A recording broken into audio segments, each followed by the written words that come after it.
Greetings, Mr. and Mrs. Internet, and all the ships in space. I'm Bram Michelson, and tonight I'll be reading to you a young man's first brush with the supernatural. This is a story that came from a good friend of mine. His name is Veldain, or at least that's what he's chosen to go by. So let me just do a little bit of housekeeping first.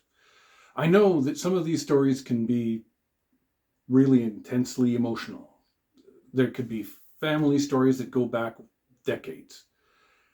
And I know for some reason, and I don't know why, there's a lot of stigma associated with this.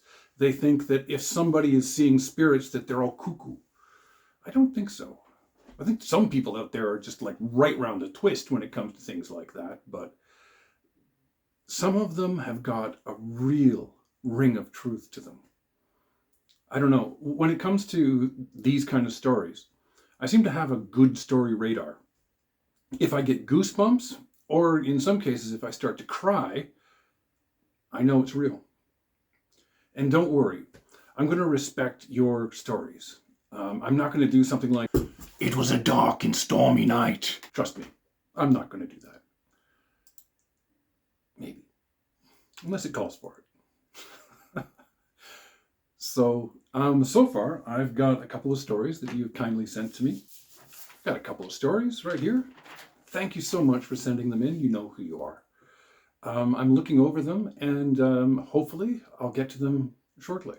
I'm working out a couple of production bugs. I'm fighting with a green screen right now, and I'm not sure whether I'm going to be using that or not. I kind of like the backdrop the way it is, and I might stick with it for a while. But we'll see how it goes. This is the first time I'm ever doing this, so let's see how it goes and find out what happens. So, this is Veldain's story. The back bedroom of Veldain's grandmother's house was haunted, or so at least his father said. His dad told him that a distraught woman hung herself in the closet.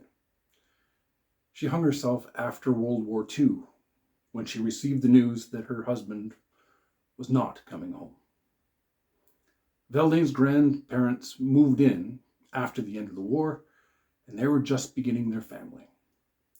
His father, when he retold the ghost story, spoke of things that today we know as pretty much standard ghost stuff, like things moving, drawers opening, doors closing, things like that. His father told his brothers how she would sometimes appear. The light in the closet would come on, and a smoke or a fog would billow out from the crack under the door. And then the door would fling open, and she would appear. Hovering off the ground, head cocked to the side, the rope still around her neck and still tight. The rope appeared as if it was still attached to something above her.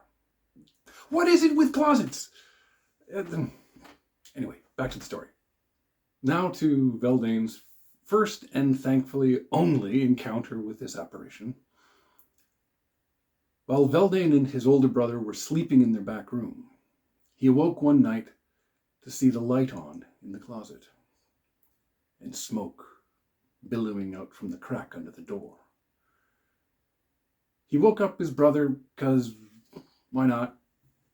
They could both be freaking out. History loves company. Terrified, they approached the closet door when suddenly it flung open, and before their eyes, there she was.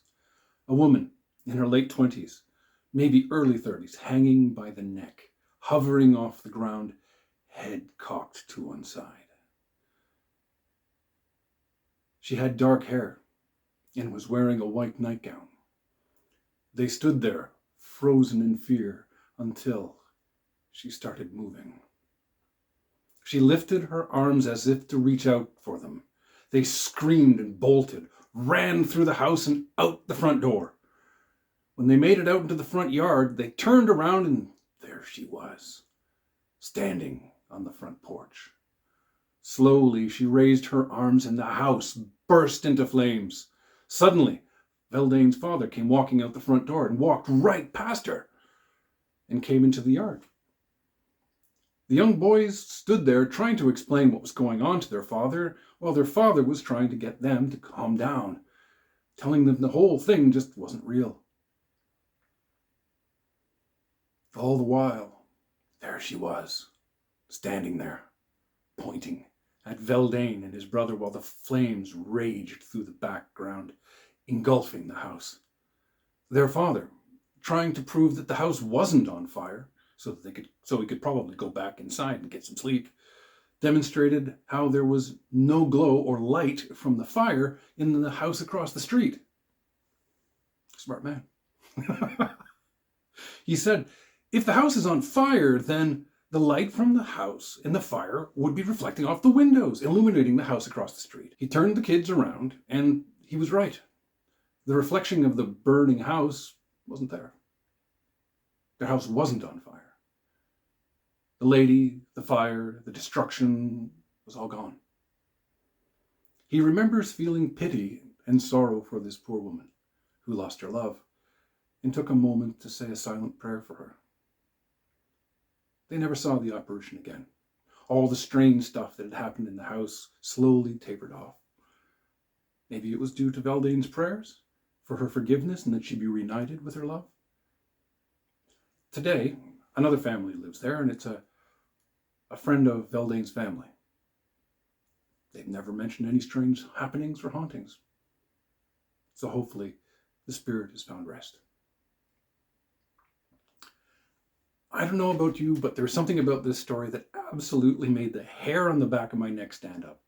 Maybe it's the whole thing about closets, because when I was a kid, I'm not going to say scared of closets, because being scared of a closet doesn't make a whole lot of sense.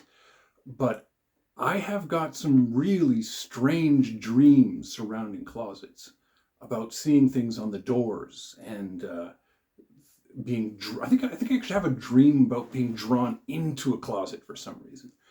So I ask you, what do you think happened here? What did he see?